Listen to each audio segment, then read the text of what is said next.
اعوذ باللہ من الشیطان الرجیم بسم اللہ الرحمن الرحیم۔ السلام علیکم ورحمۃ اللہ وبرکاتہ۔ آج کے ایپیسوڈ میں آپ لوگوں سے 6 صورتیں شیئر کروں گی۔ سورہ شمس، سورہ لیل، ضحیٰ، انشراح، تین اور علق۔ تو آئیں سب سے پہلی صورت کی طرف چلتے ہیں، سورہ شمس۔ یہ قرآن پاک کی صورت نمبر 91 ہے، مکہ میں نازل ہوئی تھی اور اس کی ٹوٹل 15 آیات ہیں۔ اس صورت کا نام اس کی پہلی آیت میں سے لیا گیا ہے، وَالشَّمْسِ وَضُحَاهَا، اور لفظ شمس کا مطلب ہوتا ہے سورج۔ صورت کے مضامین کے حوالے سے آیات کی ڈسٹریبیوشن دیکھ لیتے ہیں۔ آیت نمبر 1 سے 10 تک قسمیں کھا کر انسانی نفس کی اہمیت اور کردار کی وضاحت کی گئی۔ 11 سے 15 تک قوم سمود کا رویہ اور انجام واضح کیا گیا۔ آئے اب صورت کا تھوڑا سا تفصیلی جائزہ لے لیتے ہیں۔ اس صورت کے شروع میں 7 قسمیں کھائی گئیں اور پھر ایک حقیقت واضح کی گئی۔ وہ 7 قسمیں کیا ہیں؟ وَالشَّمْسِ وَضُحَاهَا، قسم ہے سورج اور اس کی روشنی کی۔ وَالْقَمَرِ ذَا تَلَاهَا، اور قسم ہے چاند کی جو اس کے پیچھے آتا ہے، یعنی اس کو فالو کرتا ہے۔ مطلب چاند جو ہے اس کی اپنی روشنی نہیں ہوتی، وہ سورج کی روشنی کے ساتھ ہی چمکتا ہے اور وہ سورج کو فالو کرتا ہے۔ تیسری قسم ہے وَالنَّهَارِ إِذَا جَلَّاهَا، قسم ہے دن کی جب وہ روشن ہو جاتا ہے، ظاہر ہو جاتا ہے۔ وَاللَّيْلِ إِذَا يَغْشَاهَا، اور قسم ہے رات کی جب وہ چھا جاتی ہے۔ وَالسَّمَاءِ وَمَا بَنَاهَا، اور قسم ہے آسمان کی، وَمَا بَنَاهَا، اور جس نے اس کو بنایا یا پیدا کیا، کنسٹرکٹ کیا۔ اب اس میں جو ماں ہے وَمَا بَنَاهَا، یہ ماں جو ہے یہ موصولہ یعنی جس کے معنی میں بھی آ سکتا ہے، اور یہ تعجب کے حوالے سے بھی ہو سکتا ہے کہ کیا زبردست بنایا ہے آسمان کو۔ پھر اس کے بعد اگلی قسم ہے وَالْأَرْضِ وَمَا طَحَاهَا، اور قسم ہے زمین کی اور کیا زبردست اس کو بچھایا یا جس نے اس کو پھیلایا۔ وَنَفْسٍ وَمَا سَوَّاهَا، اور قسم ہے جان کی، نفس کی۔ وَمَا سَوَّاهَا، سوا کا مطلب ہوتا ہے بیلنس کرنا، برابر کرنا، متوازن بنانا، اور یہ ماں بھی اسی طرح دونوں زمین والے میں بھی ہو جائے گا، آسمان والے میں بھی اور نفس میں بھی۔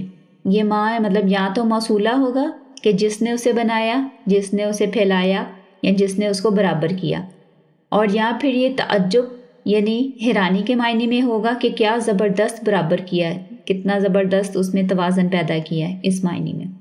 فَأَلْهَمَهَا فُجُورَهَا وَتَقْوَاهَا، اب یہ انسانی نفس کے بارے میں اللہ تعالیٰ واضح کر رہے ہیں کہ پس ہم نے الہام کر دیا، الہمہا، ہم نے اس کے اندر ودیت کر دیا، اس کے اندر یہ چیز جو ہے وہ ڈال دی، فکس کر دیا، یعنی اس کے اندر ہم نے ایک سسٹم لگا دیا۔ فجورہا، کہ اس کا فجور، فجور کا لفظ فے جیم رے کا مطلب یعنی اس کے اندر کوئی چیز پھٹنا، کوئی کسی حد سے باہر نکل جانا، اللہ تعالیٰ کے احکامات کو نگیٹ کرنا، اللہ تعالیٰ کی حدوں کو کراس کرنا، کافر اور فاجر کا لفظ جو ہم استعمال کرتے ہیں۔ یعنی جب انسان اللہ تعالیٰ کی نافرمانی کرتا ہے، سرکشی کرتا ہے، تب بھی اس کو اپنے اندر محسوس ہو جاتا ہے۔ جب وہ کوئی غلط کام کرتا ہے، گناہ کرتا ہے، تو اس کے اندر اس کو بے چینی ہو جاتی ہے، جیسے کہتے ہیں نا کہ اس کا ضمیر اس کو ملامت کرتا ہے۔ اور پھر اس کے بعد دوسرا لفظ ہے وَتَقْوَاهَا، اور اس کا تقوی یعنی اس کا ڈر، مینس پرہیزگاری، کہ اگر انسان اچھا کام کرتا ہے، سچ بولتا ہے، کسی کے ساتھ نیکی کرتا ہے، تو اس کے اندر ایک سکون آتا ہے، اور یہ سارا کچھ اس کے اندر خود اسے محسوس ہو جاتا ہے۔ اور پھر اب جواب قسم آ رہا ہے، یعنی اصل مقصد جس کے لیے قسمیں کھائی گئیں، قد افلح من زکاها وقد خاب من دساها۔ قد افلح یعنی یقیناً کامیاب ہو گیا، من زکاها جس نے اس نفس کو پاک کیا برائیوں سے، گناہوں سے، بری عادات سے، یعنی اس نے اپنا تزکیہ کیا تو وہ کامیاب ہو گیا۔ وقد خواب من دساها، اور جس نے اس کی آواز کو دبا دیا، دفن کر دیا، تو وہ ناکام ہو گیا، نامراد ہو گیا، یعنی وہ اس کو کامیابی نہیں ملے گی۔ تو یہ پہلی 10 آیات میں یہ سارا بتایا گیا نفس کے حوالے سے۔ اب جو اگلا حصہ ہے آیت نمبر 11 سے 15 تک، اس میں قوم سمود کا واقعہ جو ہے وہ بیان کیا گیا۔ کذبت سمود بطغواہا، قوم سمود نے اپنی سرکشی کی بنیاد پر جھٹلایا۔ اذ انبعث اشقاہا، جب کھڑا ہوا ان میں سے اشقاہا، ان کا سب سے زیادہ بدبخت، یعنی وہ سردار جس نے اونٹنی کی ٹانگیں کاٹ کر اس کو مار ڈالا تھا۔ اشقا اس کا مطلب ہے سب سے زیادہ بدبخت، سب سے زیادہ بدقسمت، برا کردار۔ فقال لهم رسول اللہ، پس ان کے رسول نے انہیں کہا، یعنی حضرت صالح نے، ناقۃ اللہ و سقیاہا، کہ یہ اللہ کی اونٹنی ہے، ناقۃ اللہ، اللہ کی اونٹنی، و سقیاہا، اور اس کے پانی پینے کی ایک باری ہے، اللہ تعالیٰ نے فکس کر دی کہ ایک دن یہ اونٹنی پانی پیے گی اور ایک دن باقی بستی والے لوگ۔ اور جس دن اونٹنی کی پانی پینے کی باری ہوتی تھی اس دن وہ اونٹنی دودھ اتنا زیادہ دیتی تھی کہ پوری بستی والے لوگ جو ہیں وہ پانی کی جگہ دودھ پیتے تھے۔ فَكَذَّبُوهُ فَأَقَرُوهَا، پس انہوں نے رسول کو جھٹلا دیا، یعنی ان کی باتوں کو اہمیت نہیں دی، مانی نہیں۔ فَأَقَرُوهَا، اور پھر اس اونٹنی کو عقر کر دیا۔ کسی جانور کو مارنے کے لیے 3 لفظ استعمال ہوتے ہیں، عقر، نہر اور ذبح۔ عقر کا مطلب ہوتا ہے ٹانگیں کاٹ دینا، یعنی ٹانگیں کاٹنے سے یہ ہوتا ہے کہ جانور اپنی جگہ سے ہل نہیں سکتا اور اس کا خون آہستہ آہستہ رستا رہتا ہے اور بہت تکلیف کے ساتھ بہت دیر کے بعد وہ جانور جو ہے وہ مرتا ہے۔ ذبح کرنے کا یہ ہوتا ہے کہ آپ یہ مین جو ہماری گردن کے پاس وہ وین ہوتی ہے اس کو کاٹ دیا جاتا ہے، شارک جس کو کہتے ہیں، اور اس کے ساتھ وہ جانور جو ہے خون بہت جلدی نکلتا ہے اور وہ جلدی مر جاتا ہے، کم تکلیف ہوتی ہے اس کو۔ اور نہر جو ہے یہ بڑے جانوروں کے لیے کیا جاتا ہے، جیسے اونٹ وغیرہ کے لیے، وہ بھی ان کے یہ شارک کے اندر کسی نیزے یا تیز دھار چاقو کے ساتھ سوراخ کیا جاتا ہے کہ وہ بلڈ جو ہے گش آؤٹ کرتا ہے بہت جلدی سپیڈ پر، اور پھر وہ جانور جو ہے وہ مر جاتا ہے۔ تو انہوں نے اس اونٹنی کو ذبح نہیں کیا، نہر نہیں کیا، بلکہ اس کو عقر کیا، یعنی تکلیف تے موت مارا ٹارچر کے ساتھ۔ فَدَمْدَمَ عَلَيْهِمْ رَبُّهُمْ بِذَنبِهِمْ فَسَوَّاهَا، تو ان کے رب نے ان کے اوپر ہلاکت طاری کر دی ان کے گناہوں کی وجہ سے، اور ان کو زمین کے ساتھ برابر کر دیا، یعنی سارے کے سارے مر کے زمین پر بیلنس ہو گئے۔ وَلَا يَخَافُ عُقْبَاهَا، اور اللہ تعالیٰ کو کسی کا خوف نہیں ہے کہ کوئی آ کے ان کا بدلہ لے گا، یعنی اللہ تعالیٰ کو کسی قسم کا انجام کا کوئی خطرہ نہیں ہوتا، کیونکہ وہ ہر چیز پر قادر ہیں، ہر چیز کے مالک ہیں۔ تو یہ تھی ہماری سورہ شمس کا خلاصہ۔ اگلی سورت کی طرف چلتے ہیں، سورہ لیل۔ یہ قرآن پاک کی سورت نمبر 92 ہے، مکہ میں نازل ہوئی تھی اور اس کی ٹوٹل 21 آیات ہیں۔ اس کا نام بھی اس کی پہلی آیت میں آیا ہے، وَاللَّيْلِ إِذَا يَغْشَىٰ، اور لیل کا لفظ رات کے لیے استعمال ہوتا ہے۔ سورت کے مضامین کے حوالے سے آیات کی ڈسٹریبیوشن دیکھ لیتے ہیں۔ آیت نمبر 1 سے 4 تک مختلف قسموں کے ذریعے انسانوں کی مختلف کوششوں اور مقاصد میں فرق کی وضاحت کی گئی ہے۔ آیت نمبر 5 سے 7 تک جنت کے راستے پر چلنے والوں کے اوصاف بیان کیے گئے۔ 8 سے 11 تک جہنم کی طرف جانے والوں کے خصائل اور مال کی حقیقت واضح کی گئی۔ 12 سے 13 میں یہ بتایا گیا کہ دنیا اور آخرت کی بادشاہی اور ہدایت کا اختیار صرف اللہ کے پاس ہے۔ 14 سے 16 تک جھٹلانے والوں کے لیے بھڑکتی ہوئی آگ کی وارننگ دی گئی۔ 17 سے 21 تک خلوص نیت سے صدقہ کرنے والوں کے لیے نجات اور اللہ کی رضا کی ضمانت دی گئی۔ آئے اب سورت کا تھوڑا سا تفصیلی جائزہ لے لیتے ہیں۔ اس سورت کو 6 حصوں میں تقسیم کیا جا سکتا ہے۔ پہلے حصے میں قسمیں کھا کر یہ واضح کیا گیا کہ انسانوں کی کوششیں اس دنیا میں مختلف قسم کی ہوتی ہیں، یعنی ہر بندہ جو ہے وہ مختلف چیزوں کو پانے کے لیے ایفرٹ کرتا ہے۔ جیسے کچھ لوگ جو ہیں وہ زیادہ سے زیادہ کمائی کرتے ہیں تاکہ وہ بڑا گھر بنا سکیں، کچھ لوگ 2 جابس کرتے ہیں تاکہ وہ اچھی گاڑی لے سکیں اور یا اپنے بچوں کو اچھی ایجوکیشن دے سکیں۔ تو ہر ایک کی جو پرائرٹی ہے وہ ڈیفرنٹ ہوتی ہے۔ کچھ لوگوں کی پرائرٹی ان کے اچھے کپڑے، بڑے اچھے برانڈز کے کپڑے پہنتے ہیں، جوتے وغیرہ اس طرح کی چیزیں ہوتی ہیں، وہ اپنے سارے پیسے انہی چیزوں پر لگاتے ہیں۔ اور پھر اس کے بعد اگلے حصے میں بتایا گیا کہ جنت میں جانے والے لوگوں کی کیا کوششیں ہوتی ہیں یا ان کا کیا رویہ ہوتا ہے۔ فَأَمَّا مَنْ أَعْطَىٰ، بس وہ اللہ کے راستے میں دیتے ہیں، تقوی اختیار کرتے ہیں، اور جو اچھی بات انہیں پتہ چلتی ہے، نیکی کی بات، اس کی تصدیق کرتے ہیں، تو ہم اس کے لیے جنت کا راستہ آسان کر دیتے ہیں، فَسَنُيَسِّرُهُ لِلْيُسْرَى۔ اور پھر اگلے حصے میں کافر انسان کا رویہ بتایا گیا کہ وہ کنجوسی کرتا ہے، اللہ تعالیٰ سے بے نیازی یعنی بے پرواہی برتتا ہے، اور جب اس تک کوئی اچھی بات پہنچتی ہے تو اس کو جھٹلا دیتا ہے۔ تو ایسے بندے کے لیے ہم مشکل کو آسان بنا دیں گے، یعنی اس کے لیے جہنم کا راستہ کھول دیں گے۔ وَمَا يُغْنِ عَنْهُ مَالُهُ إِذَا تَرَدَّى، اور جب وہ جہنم میں گرے گا یا تباہ ہوگا تو اس وقت اس کا مال اس کے کچھ بھی کام نہیں آئے گا۔ اگلے حصے میں یہ واضح کیا گیا کہ ہدایت کا اختیار اللہ کے پاس ہے۔ إِنَّ عَلَيْنَا لَلْهُدَى وَإِنَّ لَنَا لَلْآخِرَةَ وَالْأُولَى، اور اس دنیا میں بھی جو نعمتیں ہیں وہ بھی اللہ کے اختیار میں ہیں، اور آخرت کی کامیابی بھی اللہ کی اذن سے ہے۔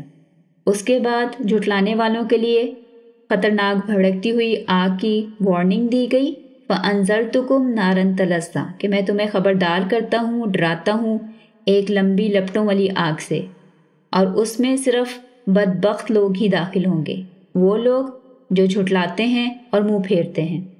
البتہ جو پرہیزگار اور نیک لوگ ہیں، اللہ کا حکم ماننے والے، اللہ سے ڈرنے والے، گناہوں سے بچنے والے، اور جو اپنے مال کو اللہ کے راستے میں صدقہ کرتے ہیں تاکہ ان کی برائیاں ان سے دور ہوں، یعنی ان کے اندر ایک تو مال کی محبت نہ آئے، دوسرا اس سے ان کی جو برائیاں ہیں وہ کم ہوں یا وہ مٹ جائیں۔ کیونکہ قرآن پاک میں ایک اور جگہ پر آتا ہے ان الحسنات یذہبن السیئات، یہ جو اچھائیاں اور نیکیاں نیک کام ہوتے ہیں ان سے ہماری برائیاں مٹ جاتی ہیں، ہمارے گناہ مٹ جاتے ہیں۔ اور یہ انسان جو اللہ سے ڈرتا ہوا تقوی کے ساتھ اپنا مال خرچ کرتا ہے اپنے تزکیے کے لیے، اور وہ اس لیے نہیں کرتا کہ کسی نے اس کے اوپر کوئی احسان کیا ہو یا وہ کسی دوسرے سے کوئی چیز ایکسپیکٹ کرتا ہو، بلکہ وہ صرف الا ابتغاء وجہ ربہ الاعلی، یعنی اپنے اعلیٰ رب کے چہرے کی تلاش میں، اس کی رضا کی تلاش میں، اس سے ملنے کے لیے وہ انسان جو ہے اللہ کے راستے میں خرچ کرتا ہے، دوسروں کی مدد کرتا ہے۔ جیسے یہاں پہ دنیا میں بھی ہوتا ہے نا کہ کئی دفعہ ہم کوئی کام کسی دوسرے کی خاطر کرتے ہیں تو ہم یہ جملہ بھی استعمال کرتے ہیں، میں تو اپنے بھائی کے منہ کو یہ کام کر رہی ہوں یا ان سے ملتی ہوں، یعنی ان کی خاطر، ان کی رضا کے لیے۔ وَلَسَوْفَ يَرْضَىٰ، اور آخر میں خوشخبری دی گئی کہ ان قریب ایسے بندے سے اللہ تعالیٰ راضی ہو جائیں گے۔ اللہ تعالیٰ ہمیں ایسے لوگوں میں شامل فرما لے، آمین۔ تو یہ تھا ہمارا سورہ لیل کا خلاصہ۔ آئیے اب اگلی سورت کی طرف چلتے ہیں، سورت ضحیٰ۔ سیکوینس کے لحاظ سے سورت نمبر 93 ہے، اس کی 11 آیات ہیں، اور اس کا نام اس کی پہلی آیت میں آیا ہے، وَالضُّحَىٰ۔ اور ضحیٰ کے لفظ کا مطلب ہوتا ہے روشنی کا پھیلنا یا دھوپ چڑھنا، دن چڑھنا وغیرہ۔ سورت کے مضامین کے حوالے سے آیات کی ڈسٹریبیوشن دیکھ لیتے ہیں۔ آیت نمبر 1 سے 5 تک روشنی اور اندھیرے کی قسم کھا کے نبی صلی اللہ علیہ وآلہ وسلم کو تسلی دی گئی اور دنیا اور آخرت میں کامیابی کی خوشخبری سنائی گئی۔ آیت نمبر 6 سے 8 تک رسول صلی اللہ علیہ وآلہ وسلم کی زندگی کے مختلف ادوار کو مینشن کیا گیا، یعنی نبوت سے پہلے اور نبوت کے بعد، اور اللہ کے خاص احسانات کا ذکر ہے۔ 9 سے 11 تک نبی صلی اللہ علیہ وآلہ وسلم کو 3 احکامات یا ہدایات دی گئی۔ آئیں اب سورت کا تھوڑا سا تفصیلی جائزہ لے لیتے ہیں۔ اس سورت کو 3 حصوں میں ڈیوائڈ کیا جا سکتا ہے۔ پہلے حصے میں قسمیں کھا کر یہ بتایا گیا ما ودعک ربک وما قلی۔ ودع کا لفظ جو ہے واو دال اور عین، اس کا مطلب ہوتا ہے رخصت کرنا، کسی کو چھوڑ دینا۔ جیسے ہم لوگ الوداع کا لفظ استعمال کرتے ہیں اردو میں کہ میں اس کو الوداع کہنے گئی یا الوداعی کلمات وغیرہ، تو اس کا مطلب ہوتا ہے اچھے طریقے سے خوشگوار ماحول میں کسی کو رخصت کرنا۔ تو اللہ یہ بیسیکلی صورت اس وقت نازل ہوئی تھی جب نبی صلی اللہ علیہ وآلہ وسلم کے اوپر وحی میں گیپ آیا ہوا تھا، یعنی کافی عرصے سے کوئی وحی نہیں آ رہی تھی، تو اس کی وجہ سے نبی صلی اللہ علیہ وسلم بہت پریشان تھے، کنفیوز تھے کہ اللہ تعالیٰ میرے سے ناراض ہو گئے ہیں یا کیا مسئلہ ہوا ہے، میرے سے کوئی غلطی ہو گئی ہے۔ اور کافر لوگ بھی تانے دیتے تھے کہ اب کوئی آپ ہمیں نئی صورت نہیں سناتے، تو اس طرح کی باتیں وہ کرتے تھے۔ تو اس پر نبی صلی اللہ علیہ وسلم پریشان تھے، تو اللہ تعالیٰ نے اس صورت میں کلیئرٹی دے دی۔ ما ودعک ربک، کہ آپ کے رب نے نہ تو آپ کو رخصت کی ہے، یعنی نہ تو آپ کو چھوڑا ہے، وما قلی، اور نہ ہی وہ آپ سے ناراض ہوا ہے، وللآخرۃ خیر لک من الاولی، اور ساتھ میں خوشخبری دی گئی کہ یقیناً آخرت جو ہے وہ آپ کے لیے اس دنیا سے بہتر ہوگی، یعنی وہاں پہ آپ کی فضیلت، آپ کا مقام اور مرتبہ اس دنیا کے مقابلے میں بہت زیادہ ہوگا۔ اور اس میں ایک اشارہ یہ بھی ہے کہ آپ کی زندگی کے بعد کے جو دور ہے وہ آپ کے پہلے دور سے بہت بہتر ہوگا۔ جیسے نبوت کے سٹارٹ میں ان کو بہت زیادہ مخالفت، ظلم و ستم اور سختیاں برداشت کرنی پڑیں، تو آخر میں جو ہے وہ فتح مکہ اور اللہ تعالیٰ کی طرف سے برکت ملی۔ وَلَسَوْفَ يُعْطِيكَ رَبُّكَ فَتَرْضَىٰ، اور عنقریب آپ کا رب آپ کو اتنا عطا کرے گا کہ آپ راضی ہو جائیں گے۔ کچھ علماء کا خیال ہے کہ یہ آیت اس دنیا میں فتح مکہ اور دوسری کامیابیوں کے حوالے سے ہے، اور کچھ کا خیال ہے کہ آخرت میں جب رسول صلی اللہ علیہ وآلہ وسلم اپنی امت کے لیے دعا کریں گے اور اللہ تعالیٰ امت میں سے لوگوں کو اپنی یعنی کہہ لیں کہ مٹھی کے حساب سے اور اس سے زیادہ جو ہے وہ جنت میں داخل کریں گے، یہاں تک کہ حضور صلی اللہ علیہ وسلم راضی ہو جائیں گے۔ اس کے بعد اگلی آیات میں نبی صلی اللہ علیہ وآلہ وسلم کی زندگی کے مختلف ادوار کی طرف اشارہ ہے۔ الم یجد کا یتیمن فآوا، کیا ہم نے آپ کو یتیم پا کر ٹھکانہ پرووائڈ نہیں کیا تھا؟ یعنی یہاں پہ اللہ تعالیٰ اپنی خاص فیورز کا ذکر کر رہے ہیں کہ جب نبی صلی اللہ علیہ وآلہ وسلم پیدا ہوئے تو ان کے والد کی ڈیتھ پہلے ہو چکی تھی، یعنی یہ یتیمی کی حالت میں پیدا ہوئے تھے۔ اس کے باوجود اللہ تعالیٰ نے ان کو پراپر ٹھکانہ پرووائڈ کیا، ان کی پرورش کا انتظام کیا کہ پہلے ان کی والدہ، پھر ان کے دادا، پھر ان کے چچا ان کے کفیل بنے۔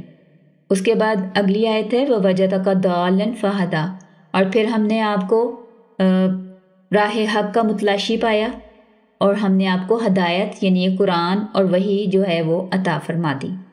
وَوَجَدَكَ عَائِلًا فَأَغْنَىٰ، اب یہاں پہ نبی صلی اللہ علیہ وآلہ وسلم کے معاشی حالات کی طرف اشارہ کیا گیا ہے کہ جب حضرت خدیجہ سے شادی ہونے سے پہلے ان کے حالات کافی تنگ دستی والے تھے، تو اللہ تعالیٰ نے حضرت خدیجہ کے ساتھ ان کا نکاح کروا کر ان کے وہ جو تنگ دستی تھی وہ ختم کر دی۔ فَأَغْنَىٰ یعنی ان کو غنی کر دیا۔ اس کے بعد آخری حصے میں نبی صلی اللہ علیہ وآلہ وسلم کے لیے 3 احکامات ہیں۔ فَأَمَّا الْيَتِيمَ فَلَا تَقْهَرْ، بس اب آپ یتیموں کو ڈانٹے نہیں۔ تقہر کا مطلب ہے قہر سے نکلا یہ لفظ، کاف ہے اور رے، کسی پر غلبہ پا کر اسے ذلیل کرنا۔ وَأَمَّا السَّائِلَ فَلَا تَنْهَرْ، اور رہا سائل مانگنے والا یا ویسے کوئی بات پوچھنے والا، سوال کرنے والا، فَلَا تَنْهَرْ تو اس کو بھی آپ جھڑکے نہیں۔ وَأَمَّا بِنِعْمَتِ رَبِّكَ فَحَدِّثْ، اور رہی نعمت جو آپ کے رب نے آپ پر خاص کی، اس کا آپ ذکر کریں، اس کو بیان کریں، اس کو دوسروں سے شیئر کریں۔ اب یہاں پہ ایک نعمت تو نعمت ہدایت یعنی اس قرآن کی طرف اشارہ کیا گیا ہے کہ آپ دوسروں تک پہنچا دیں اسے، اور دوسرا یہ کہ عام نعمتیں بھی جو ہیں وہ اللہ تعالیٰ نے جو آپ کو خاص فیسلٹیز، خاص فیورز کسی بھی انسان پر کی ہوں تو اس کو بیان کرنا چاہیے، یعنی اس کی تعریف کرنی چاہیے۔ تو یہ تھا ہمارا سورہ دہا کا خلاصہ۔ نیکسٹ سورت کی طرف چلتے ہیں، سورہ انشراح۔ سورت نمبر 94 ہے اور مکہ میں نازل ہوئی تھی۔ اس کی ٹوٹل 8 آیات ہیں۔ اس کا نام اس کی پہلی آیت میں سے لیا گیا ہے۔ اس کو سورہ علم نشرہ بھی کہتے ہیں اور سورہ انشراح بھی کہتے ہیں۔ انشراح کا جو لفظ ہے اس کی روٹ یا بیس ہے شین، رے اور ہے۔ اس کا مطلب ہوتا ہے وسعت دینا، پھیلانا، کھول دینا، ظاہر کر دینا۔ جیسے آپ نے تشریح کا لفظ سنا ہوگا کہ تشریح کرنا مطلب معنی کو واضح کر دینا یا کھول کر بیان کر دینا۔ سورت کے مضامین کے حوالے سے آیات کی ڈسٹریبیوشن دیکھ لیتے ہیں۔ آیت نمبر 1 میں نبی صلی اللہ علیہ وآلہ وسلم کی ہدایت اور شرح صدر کا ذکر کیا گیا۔ آیت نمبر 2 سے 3 میں شرک اور گمراہی کے اندھیروں میں پڑی ہوئی انسانیت پر نبی صلی اللہ علیہ وآلہ وسلم کی پریشانی اور اس کے ازالے کی طرف اشارہ کیا گیا، کیونکہ مکہ میں لوگ بہت گناہوں میں ڈوبے ہوئے تھے، جہالت کے اندھیروں میں تھے، شرک کرتے تھے، شراب پیتے تھے، زنا کرتے تھے۔ تو نبی صلی اللہ علیہ وآلہ وسلم ان لوگوں کو دیکھ دیکھ کر بہت پریشان ہوتے تھے اور ٹینشن لیتے تھے۔ تو اللہ تعالیٰ نے یہ قرآن ان کو عطا کر دیا جس کے ذریعے وہ مکہ والے لوگ جو تھے وہ ہدایت کی طرف آئے۔ آیت نمبر 4 میں رسول صلی اللہ علیہ وآلہ وسلم کے ذکر کی بلندی کی طرف اشارہ کیا گیا ہے۔ رفعنا لک ذکرک، یعنی ہم نے آپ کا ذکر خیر جو ہے وہ بلند کر دیا، کہ تمام مسلمانوں پر واجب ہے جب نبی صلی اللہ علیہ وآلہ وسلم کا نام آئے تو ان پر درود بھیجیں۔ اس کے علاوہ جب بھی اذان ہوتی ہے تو رسول صلی اللہ علیہ وآلہ وسلم کا نام آتا ہے، اور جو کوئی مسلمان ہوتا ہے کلمہ پڑھتا ہے اس میں بھی اللہ کی توحید کے فوراً بعد رسول صلی اللہ علیہ وسلم کی شہادت کا ذکر آتا ہے۔ آیت نمبر 5 سے 6 تک مشکل کے ساتھ آسانی کی ضمانت دی گئی اور نبی صلی اللہ علیہ وسلم کو تسلی فراہم کی گئی۔ آیت نمبر 7 سے 8 تک رسول صلی اللہ علیہ وآلہ وسلم کے لیے خاص ہدایت ہے کہ رسالت کی ذمہ داری نبھانے کے بعد اللہ کی طرف راغب ہوئیں، یعنی پوری کنسنٹریشن کے ساتھ عبادت کریں۔ آئیں اب سورت کا تھوڑا سا تفصیلی جائزہ لے لیتے ہیں۔ الم نشرح لک صدرک، کیا ہم نے آپ کے لیے آپ کا سینہ کھول نہیں دیا؟ یعنی آپ کے لیے اس کلام کو سمجھنا اور اس کو دوسروں کو پہنچانا آسان کر دیا۔ وَوَضَعْنَا عَنْكَ وِزْرَكَ، اور آپ کے اوپر جو برڈن تھا، یعنی آپ جو ٹینشن فیل کرتے تھے لوگوں کے گناہوں کے حوالے سے، وہ ہم نے دور کر دیا۔ الَّذِي أَنْقَضَ ظَهْرَكَ، یعنی وہ برڈن اتنا زیادہ آپ فیل کرتے تھے کہ جیسے آپ کی کمر ٹوٹنے والی تھی۔ وَرَفَعْنَا لَكَ ذِكْرَكَ، اور آپ کے لیے آپ کا ذکر خیر بلند کر دیا۔ اور پھر خوشخبری دے گی فَإِنَّ مَعَ الْعُسْرِ يُسْرًا، کہ یقیناً مشکل کے ساتھ آسانی ہوتی ہے۔ اور دوبارہ اس کو رپیٹ کیا گیا زور پیدا کرنے کے لیے، تاکید کے لیے، اور آخر میں کہا گیا فَإِذَا فَرَغْتَ فَانْصَبْ، اور جب آپ فارغ ہو جائیں تو فَانْصَبْ، یعنی آپ جٹ جائیں، نصب ہو جائیں عبادت میں۔ وَإِلَىٰ رَبِّكَ فَارْغَب، فَارْغَب کا مطلب رغبت کرنا، متوجہ ہونا، اور اپنے رب کی طرف متوجہ ہو جائیں۔ تو یہ تھا ہمارا سورہ انشراح کا خلاصہ۔ اگلی سورت کی طرف چلتے ہیں، سورہ 3۔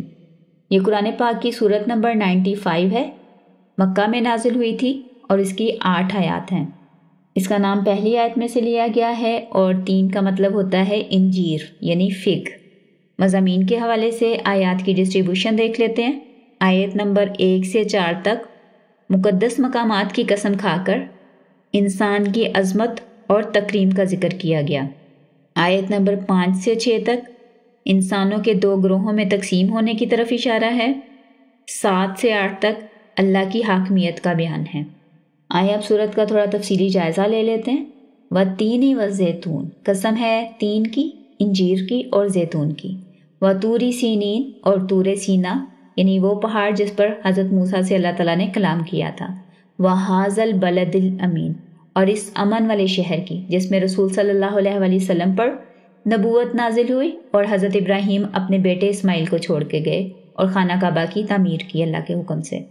اور وَالتِّینِ وَالزَّیتُون کے حوالے سے لوگوں کا خیال ہے کہ یہ حضرت عیسیٰ یعنی شام کی طرف، اور حضرت نوح جہاں پہ وہ کوہ جودی ہے ان کی کشتی ٹھہری تھی، ان جگہوں کی طرف اشارہ کیا گیا ہے، وہاں پہ انجیر اور زیتون کے درخت ہیں۔ یعنی ان پہلی تینوں آیات میں 3 مقامات کی قسم کھائی گئی، وہ مقامات جن پر 5 رسولوں کو بھیجا گیا، حضرت نوح، حضرت ابراہیم، حضرت عیسیٰ، حضرت موسیٰ اور رسول صلی اللہ علیہ وآلہ وسلم حضرت محمد۔ اور یہ قسمیں کھانے کے بعد بتایا گیا لَقَدْ خَلَقْنَا الْإِنسَانَ فِي أَحْسَنِ تَقْوِيمٍ، یعنی یقیناً ہم نے انسان کو بہترین ساخت پر پیدا کیا، یعنی بیسٹ فارم۔ اور اس کی سب سے بڑی مثال پیغمبر اور انبیاء کرام ہیں جو کردار کے حوالے سے اعلیٰ اخلاق پر فائز ہوتے ہیں۔ ثُمَّ رَدَدْنَاهُ أَسْفَلَ سَافِلِينَ، اور پھر ہم نے اس کو نیچوں سے نیچ بنا دیا، یعنی اس میں سے کچھ لوگ ایسے ہیں جو بہت پست، گھٹیا اور حقیر کردار کی طرف چلے جاتے ہیں۔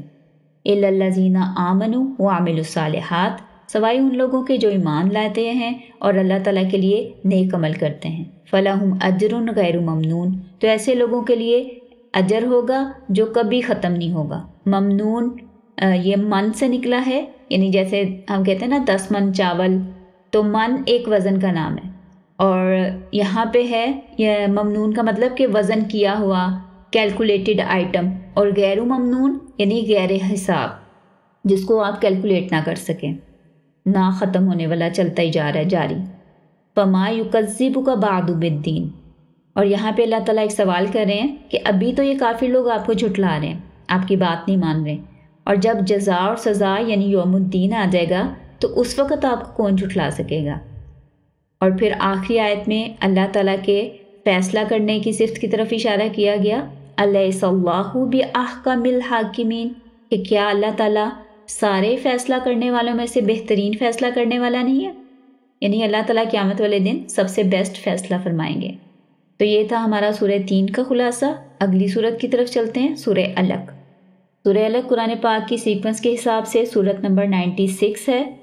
اس کی 19 آیات ہیں، مکہ میں نازل ہوئی تھی، اور اس کا نام اس کی آیت نمبر 2 سے لیا گیا ہے۔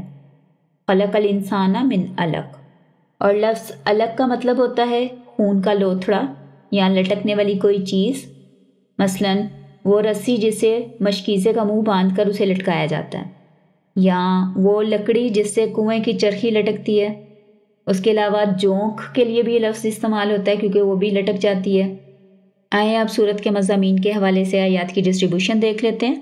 آیت نمبر 1 سے 5 تک انسان کی تخلیق اور علم حاصل کرنے کی ترغیب دی گئی، اور ساتھ ہی قلم کی اہمیت اور علم عطا ہونے کے احسان کا ذکر ہے۔ آیت نمبر 6 سے 8 تک مکہ والوں کو ملامت کی گئی۔ 9 سے 14 تک ابو جہل کے لیے خصوصی وارننگ ہے، اور اللہ تعالیٰ کی موجودگی کی طرف اشارہ کیا گیا، یعنی اللہ تعالیٰ ہر چیز دیکھ رہے ہیں۔ 15 سے 18 تک نبی صلی اللہ علیہ وآلہ وسلم کی مخالفت کرنے والوں کے لیے ذلت، رسوائی اور عذاب کا بیان ہے۔ آیت نمبر 19 میں رسول صلی اللہ علیہ وآلہ وسلم کو خاص ہدایت کی گئی کہ آپ کافروں کی بات نہ مانیں اور نماز پڑھتے رہیں، یعنی سجدہ کر کے اللہ کی قربت حاصل کریں۔ آئے اب سورت کا تھوڑا سا تفصیلی جائزہ لے لیتے ہیں۔ اس سورت کو 5 حصوں میں تقسیم کیا جا سکتا ہے۔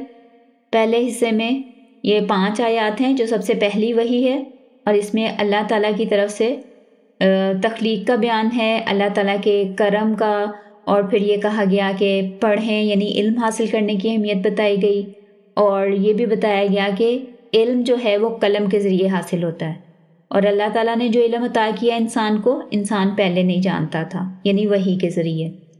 اقرأ بسم ربک الذی خلق، پڑھو اپنے رب کے نام سے جس نے پیدا کیا۔ خلق الانسان من علق، انسان کو پیدا کیا خون کے لوتھڑے سے، انسان کو خون کے لوتھڑے سے پیدا کیا۔ اقرأ، اور پڑھو، وربک اکرم، اور تمہارا رب بہت کرم والا ہے، بہت عزت والا ہے۔ الذی علم بالقلم، وہ جس نے قلم کے ذریعے علم دیا۔ علم الانسان ما لم یعلم، اور انسان کو وہ کچھ سکھایا، ان چیزوں کی تعلیم دی جو وہ خود سے حاصل نہیں کر سکتا تھا۔ کلا ان الانسان لیطغی، ہرگز نہیں۔ اب یہاں پہ بتایا جا رہا ہے کہ انسان جو بے رخی کرتا ہے، اللہ تعالیٰ کے احکامات کو نہیں مانتا، اس کے کردار کی طرف اشارہ کیا جا رہا ہے کہ بے شک انسان جو ہے وہ حد سے باہر ہو جاتا ہے۔ لیطغی یعنی جیسے ہوتا ہے نا پانی میں طغیانی آ جاتی ہے اور وہ اپنے کناروں سے باہر نکل جاتا ہے، تو اسی طرح انسان بھی اپنی حدود سے باہر نکل جاتا ہے۔ الرعا استغنا، اور وہ اپنے آپ کو انڈیپینڈنٹ سمجھتا ہے کہ اسے کسی کی ضرورت نہیں۔ انا الی ربک الرجعی، بے شک تیرے رب کی طرف ہی واپسی ہے، یعنی سب کو اسی کی طرف واپس جانا ہے۔ ارأیت الذی ینہی، کیا آپ نے اس بندے کو دیکھا ہے جو روکتا ہے؟ عبدا اذا صلی، ایک بندے کو جب وہ نماز پڑھتا ہے۔ ارأیت ان کان علی الہدی، کیا اس نے غور کیا ہے کہ اگر یہ بندہ ہدایت پر ہو، او امر بالتقوی، یا وہ تقوی کا حکم دیتا ہو۔ ارأیت ان کذب وتولی، اور کیا اس نے غور کیا ہے، یعنی ڈیڈ ہی سی، کہ اگر اس نے جھٹلایا اور منہ پھیرا۔ الم یعلم بان اللہ یری، تو کیا اسے نہیں پتا کہ اللہ دیکھ رہا ہے، یعنی اللہ تعالیٰ ہر چیز جانتا ہے، ہر چیز کو دیکھ رہا ہے۔ کلا لئن لم ینتہی لنسفا بالناصیہ، ہرگز نہیں، البتہ ہم اسے گھسیٹیں گے اس کی پیشانی کے بل، یعنی یہاں پہ عذاب کا ذکر ہو رہا ہے۔ ناصیۃ کاذبۃ خاطیہ، یعنی ایسی پیشانی جو جھٹلانے والی ہے اور خطا کار ہے۔ فلیدعو نادیہ، تو اسے چاہیے کہ اپنے حواریوں کو، یعنی اپنے سپورٹرز کو بلا لے۔ سندعو الزبانیہ، ہم بھی عذاب کے فرشتوں کو بلا لیں گے۔ کلا، ہرگز نہیں، یعنی نبی صلی اللہ علیہ وسلم کو حکم دیا جا رہا ہے، لا تطیعہ، کہ آپ اس کی بات نہ مانیں، واسجد، اور سجدہ کرتے رہیں، واقترب، اور اللہ تعالیٰ کا قرب حاصل کریں۔ یعنی آخری آیت میں ایک آیت سجدہ ہے، اور ساتھ میں رسول صلی اللہ علیہ وسلم کو یہ حقیقت واضح کی جا رہی ہے کہ سجدہ کرنے سے انسان کو اللہ کی قربت نصیب ہوتی ہے، یعنی جب ہم سجدے کی پوزیشن میں ہوتے ہیں تو اللہ تعالیٰ کے سب سے زیادہ قریب ہوتے ہیں۔ تو یہ تھا ہمارا سورہ علق کا خلاصہ۔ اس کے ساتھ ہی آج کا لیسن فنش کرتے ہیں۔ سبحانک اللہم و بحمدک، نشہد ان لا الہ الا انت، ونستغفرک ونتوب الیک۔